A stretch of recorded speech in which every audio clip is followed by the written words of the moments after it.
آخر دعا ہی عبادت کیوں ہے؟ دعا ہی عبادت کیوں ہے؟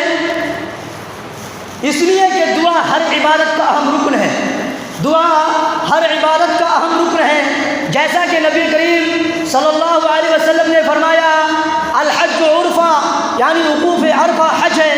حج جو ہے وقوف عرفہ ہے۔ جس طرح سے نبی کریم صلی اللہ علیہ وسلم نے وقوف حج کو، وقوف عرفہ کو حج قرار دیا، مکمل حج قرار دیا، کیونکہ یہ حج کے رکنوں میں سے اہم رکن ہے۔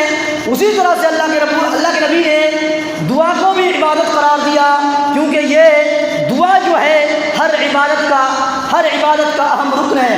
اس کے علاوہ دعا ہر عبادت کا اہم مقصد اور لباب ہے، چنانچہ ہم دیکھتے ہیں نماز جیسی عبادت پوری کی پوری دعا ہے۔ نماز جیسی عبادت پوری کی پوری دعا ہے۔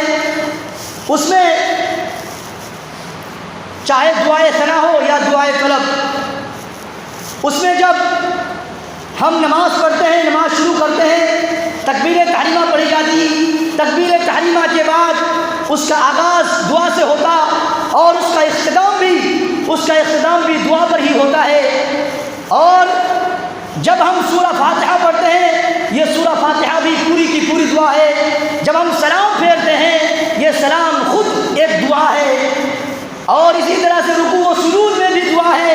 اسی طرح سے ہم اگر دوسری عبادات میں نماز کے علاوہ دیگر عبادات میں، روزہ، رمضان کے مہینے یا اور دوسری عبادات میں اگر ہم غور کریں، تدبر و تفکر کریں، تو اس میں بھی دعا ہی دعا ہے، چاہے دعائے ثنا ہو یا دعائے طلب۔ میرے محترم بھائیوں، اسی لیے اللہ کے نبی محمد صلی اللہ علیہ وسلم نے دعا کو ہی عبادت قرار دیا ہے۔ اس لیے نبی اکرم صلی اللہ علیہ وسلم نے دعا کو ہی عبادت قرار دیا۔ دعا کی اہمیت کو مد نظر رکھتے ہوئے اللہ کے نبی صلی اللہ علیہ وسلم نے فرمایا الدعاء مخ العبادہ، دعا جو ہے عبادت کا مغز ہے، دعا عبادت کا مغز ہے۔ اگر انسان کے جسم میں اگر انسان کا مغز نہیں تو وہ دیوانہ، مجنون، پاگل، کسی طرح کا کچھ گڑبڑ رہا تھا اس کا دماغ، تو اسے دیوانہ، مجنون، پاگل سے پکار دے۔ اسی طرح سے دعا اللہ کے نبی کا فرمان کے مطابق دعا کیا ہے؟ عبادت کا مغز ہے۔ میرے محترم بھائی اور دوستو، دعا کی اہمیت اور اس کی قدر و منزلت کا اندازہ اس بات سے لگایا جا سکتا ہے کہ جب قرآن مجید کا آغاز ہوا تو بھی دعا کے ساتھ ہوا اور اختتام بھی ہوا تو دعا کے ساتھ ہی کیا۔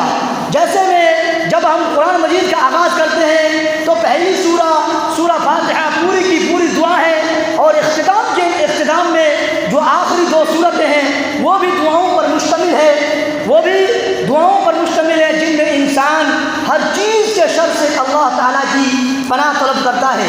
میرے محترم بھائیوں، اللہ کے نبی محمد صلی اللہ علیہ وسلم نے دعا کو سب سے معزز چیز قرار دیا۔ اللہ کے نبی کا فرمان ہے لیس شیء اکرم علی اللہ من الدعاء، کہ اللہ کے نزدیک سب سے زیادہ معزز چیز اگر کوئی چیز ہے تو وہ دعا ہے۔ اللہ کے نزدیک سب سے زیادہ معزز چیز اگر کوئی چیز ہے تو وہ دعا ہے۔ اللہ کے نبی محمد صلی اللہ علیہ وسلم نے ارشاد فرمایا کہ جب کوئی بندہ دعا نہیں کرتا، جب کوئی بندہ اللہ سے فریاد نہیں کرتا، جب کوئی بندہ اللہ سے مانگتا نہیں، جب کوئی بندہ اللہ سے دریافت نہیں کرتا، اللہ تعالیٰ اس کے اوپر ناراض ہو جاتا ہے۔ اللہ کے نبی کا فرمان ہے من لم یسأل اللہ یغضب علیہ، کہ جو بندہ اللہ سے سوال نہیں کرتا، اللہ کے سامنے گڑ گڑاتا نہیں، اللہ سے مانگتا نہیں، اس پر اللہ رب العزت غضب ہو جاتا ہے، اس پہ اللہ رب العزت ناراض ہو جاتا ہے۔ میرے محترم بھائیوں اور دوستو، ذرا غور فکر توجہ دیں گے، ذرا غور و فکر کے ساتھ سنیں گے کہ اللہ کے نبی محمد صلی اللہ علیہ وسلم کا فرمان ہے کہ یہ جو دعا ہے، دعا ایک ایسی عبادت ہے، دعا ایک ایسی عبادت ہے جسے آپ ہر وقت، ہر جگہ اور ہر حال میں کر سکتے ہیں۔ دعا ایک ایسی عبادت ہے جسے آپ ہر وقت، ہر جگہ اور ہر حال میں کر سکتے ہیں۔ آپ دن رات دعا کر سکتے ہیں، آپ بیمار ہوں یا ٹھیک ہوں، آپ تنحال ہوں یا خوشحال ہوں، آپ امیر ہوں یا مالدار ہوں، آپ غریب ہوں یا فقیر ہوں، آپ محتاج ہوں یا کچھ ہوں، آپ زمین پر ہوں یا خشکی پر ہوں، آپ فضاؤں میں ہو، آپ سفر میں ہو یا حضر میں ہو، آپ ہر وقت، ہر جگہ اور ہر حال میں دعا کر سکتے ہیں۔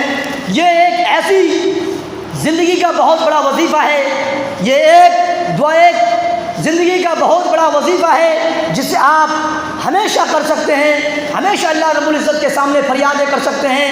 اللہ کے نبی محمد صلی اللہ علیہ وسلم کا فرمان ہے کہ اے لوگوں، جب تم دعا کرو تو بہت زیادہ مانگو، جب تم دعا کرو تو بہت زیادہ مانگو، کیونکہ تم اپنے رب سے مانگ رہے ہوتے ہو، کیونکہ تم اپنے رب کے سامنے ہاتھ پھیلا رہے ہوتے ہو۔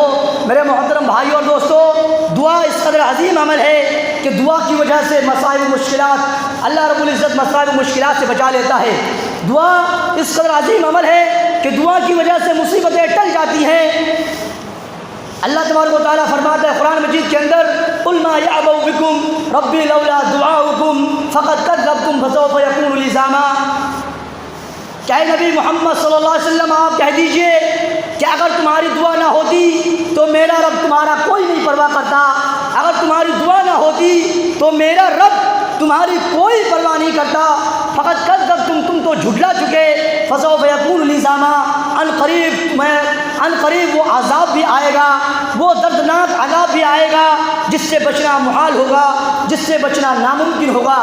میرے محترم بھائیوں، اس آیت کریمہ میں اللہ تعالیٰ فرماتا ہے کہ تمہاری دعا ہی ہے جس کی وجہ سے اللہ رب العزت تمہاری پرواہ کرتا ہے، تمہاری دعاؤں کی وجہ سے تمہارا لحاظ کرتا ہے۔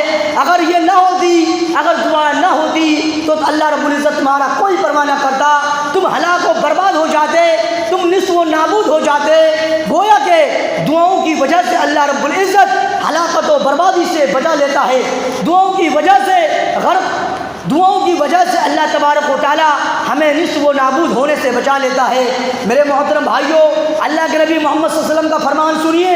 اللہ کے نبی نے فرمایا، لا يرد القضاء الا الدعاء، کہ دعا جو ہے قضاء و قدر کو ٹال سکتی ہے، دعا مقدر کو بدل سکتی ہے، دعا کسی فیصلے کو ٹال سکتی ہے۔ ولا يزيد في العمر الا البر، اور عمر جو ہے، عمر میں اضافہ صرف نیکی کر سکتی ہے، عمر میں اضافہ صرف حسن و سلوک ہی کر سکتا ہے۔ ذرا غور کیجئے کتنی مصیبتیں دعاؤں کے ساتھ ٹل گئیں، ذرا غور کیجئے کتنی دکھ اور کتنے مسائل مشکلات دعاؤں کے ساتھ ختم ہو گئی، کتنی محتاجگیاں دعاؤں کے ساتھ دور ہو گئیں، کتنی ضروریات دعاؤں کے ساتھ پوری ہو گئیں، کتنے بیمار لوگ دعاؤں کے ساتھ شفا یاب ہو گئے، کتنے لوگوں کی محتاجگی دعاؤں کے ساتھ ختم ہو گئی، کتنے بیمار لوگ دعاؤں کے ساتھ شفا یاب ہو گئے، کتنے لوگ دعاؤں کے ساتھ جنتی بن گئے، کتنے لوگ دعاؤں کے ساتھ جہنم سے نجات پا گئے، کتنے لوگ دعاؤں کے ساتھ راہ راست پہ آ گئے، کتنے لوگ دعاؤں کے ساتھ قرآن و حدیث سے آشنا ہو گئے، کتنے لوگ دعاؤں کی وجہ سے سیدھے راستے پہ چلنے لگے، کتنے لوگ دعاؤں کی وجہ سے اللہ رب العزت کو پہچان گئے، کتنے لوگ نبی کا فرمان جان گئے، کتنے لوگ دعاؤں کے ذریعے سے قبر کے عذاب سے بچ گئے، کتنے لوگ دعاؤں کی وجہ سے قبر کے سوال کا جواب میں کامیاب ہو گئے، کتنے لوگ دعاؤں کی وجہ سے ہمیشہ کے عذاب سے بچ گئے۔ میرے محترم بھائیوں، ذرا غور کرو، ذرا فکر کرو، کتنے لوگوں کی، کتنے بیوہ لوگ، کتنی بیمار لوگ، کتنے مرض الموت میں مبتلا لوگ دعاؤں کی وجہ سے انہیں زندگی بخش دی گئی، انہیں زندگی دوبارہ واپس کر دی گئی۔ میرے محترم بھائیوں، اللہ رب العزت نے ہمیں ایک بہت بڑا تحفہ عطا کیا ہے۔ آج اگر انسان اس چیز کا قدر ہوتا تو اللہ یقین مانو کہ وہ دعا سے غافل نہ ہوتا، وہ دعا سے منہ نہیں موڑتا، وہ دعا سے اعراض نہیں کرتا۔ اللہ کے نبی محمد صلی اللہ علیہ وسلم کا ارشاد ہے، اللہ کے نبی محمد صلی اللہ علیہ وسلم نے فرمایا، اذا سألتم اللہ فاسألوہ